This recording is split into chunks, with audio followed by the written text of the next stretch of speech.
Welcome to new video. Primary শিক্ষকদের TET pass সংক্রান্ত যে জাজমেন্ট পাস হয়েছিল আপনারা জানেন আগের বছর, এবং সেই টেট পাস সংক্রান্ত জাজমেন্ট পাস হওয়ার পরে রিভিউ পিটিশন নিয়ে আপনারা অনেক খবর শুনেছেন, আমরাও খবর দিয়েছি প্রতিনিয়ত।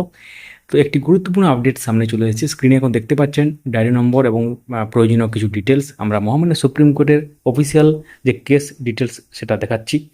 তো পুরো ভিডিওটা অবশ্যই দেখবেন শেষ পর্যন্ত, তাহলে গুরুত্বপূর্ণ তথ্যটা জানতে পারবেন। যারা নতুন দেখছেন বা কোনো কারণে আমাদের চ্যানেলটি সাবস্ক্রাইব করতে ভুলে গেছেন, সাবস্ক্রাইব করে রাখুন, পাশে থাকা বেল আইকন প্রেস করে কিন্তু অল করে দেবেন, তাহলে ইম্পর্টেন্ট যে আপডেটগুলো সেগুলো মিস করবেন না। শুরু করা যাক।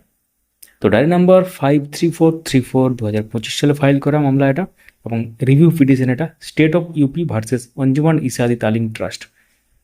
তো এখানে দেখতে পাচ্ছেন সিএনএন নাম্বার এবং যেটা প্রেজেন্ট বা লাস্ট লিস্টেড অন, অর্থাৎ আগামী 28/4/2026 এটি লিস্টেড আছে শুনানির জন্য।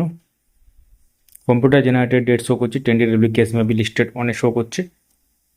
তো honourable mister justice Dipankar Datta and honourable mister justice Manmohan, serial number 1002-তে আছে। যদিও এত বড় একটা নম্বর সিরিয়াল, সেটা দেখে চিন্তার কিছু নেই হয়তো, কারণ এইসব নম্বর থাকে, কিন্তু কিছু কিছু ম্যাটার কিন্তু আগে শুনানি হতেও পারে।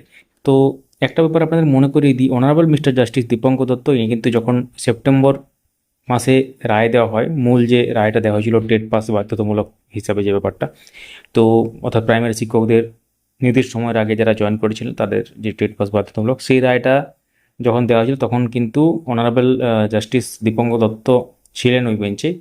এবং এটা কিন্তু গুরুত্বপূর্ণ, এটাও একটা ব্যাপার, কারণ এক্ষেত্রে যে রিভিউ পিটিশন সেটা সাধারণত দুটো ব্যাপারে হয়, একটা হচ্ছে ওপেন কোর্টে হয়, আর একটা হচ্ছে একদম চেম্বার হিয়ারিং বা ক্লোজ ডোরে হয়। তো এক্ষেত্রে কী হবে সেটা বোঝা যাবে। এবং যেটা দেখতে পাচ্ছেন motion hearing fresh for admission, এখানে সিভিল কেসে আছে, পেন্ডিং আছে ব্যাপারটা।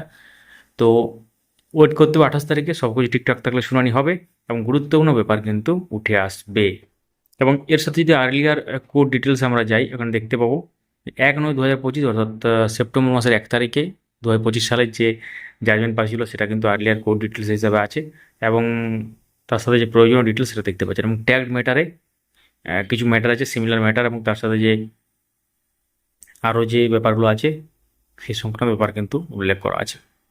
তো এই হচ্ছে ব্যাপার। তো এটা গুরুত্বপূর্ণ ব্যাপার, কারণ প্রাইমারি শিক্ষকদের টেট পাস সংক্রান্ত যে মামলা, তার যে রিভিউ পিটিশন, সেটা আপডেট আপনারা পেলেন। কমেন্টে জানাবেন যে আপনারা কি এই টেট পাস সংক্রান্ত যে জাজমেন্ট হয়েছে এই আওতায় পড়ছেন না পড়ছেন না।